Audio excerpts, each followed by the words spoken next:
The Prophet Muhammad, peace be upon him, said that whoever sends blessings upon him, once Allah bestows upon them 10 mercies, forgives 10 sins, and elevates them 10 ranks. Do you know how great the virtue of sending blessings upon him is?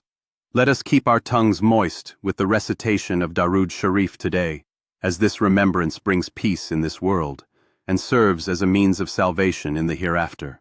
In a gathering filled with diverse individuals, they engage in meaningful conversations about the importance of sending blessings upon the Prophet.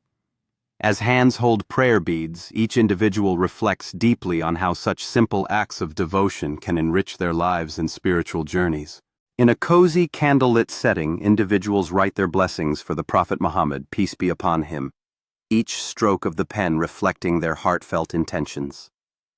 Meanwhile, an elderly man finds solace in a park reciting Durood Sharif and savoring the tranquility that envelops him, connecting his spirit with the divine.